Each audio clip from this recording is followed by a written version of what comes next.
1400 साल पहले रोशनियों से भरी अरब की रेत पर वह घड़ी आई जब अल्लाह ने अपनी रहमतों का सबसे बड़ा तोहफा भेजा, हज़रत मुहम्मद। आमिना के घर में नूर बरसा और मक्का के आसमान में एक ऐसी रोशनी चमकी जिसे फारस के महलों तक महसूस किया गया।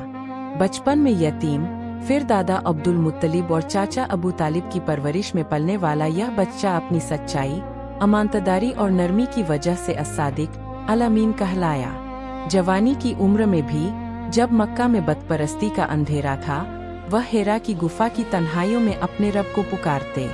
और फिर वही पहली वही का नाजिल होना, एक ऐसा लम्हा जिसने इंसानियत की किस्मत बदल दी। इकरा, पढ़ो।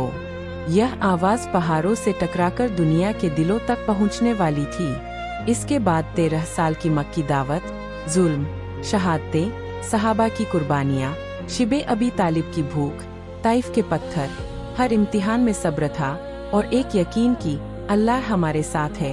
फिर आया हिजरत का सफ़र, थके कदम, गारे सौर की पनाह और वह मुकाम जहाँ सिद्दीक़ अकबर रज़ी की आंखों में आंसू थे और नबी फरमा रहे थे, गम न करो, अल्लाह हमारे साथ है।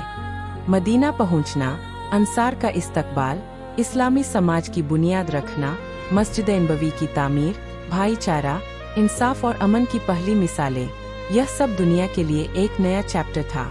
फिर बद्र की इज़्ज़त, उहुद का इम्तिहान, खंदक की सब्र आजमाइश, हुदैबिया का समझौता और फतह मक्का का वह दिन जब पूरी दुनिया ने देखा कि जीतने के बाद भी वह बदला नहीं लेते, बल्कि फरमाते हैं, जाओ तुम सब आज़ाद हो।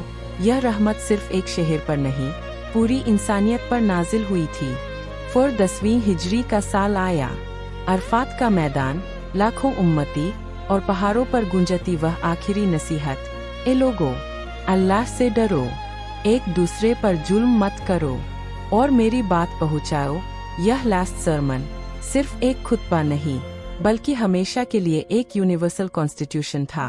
वापस मदीना आकर नबी की तबीयत भारी हुई।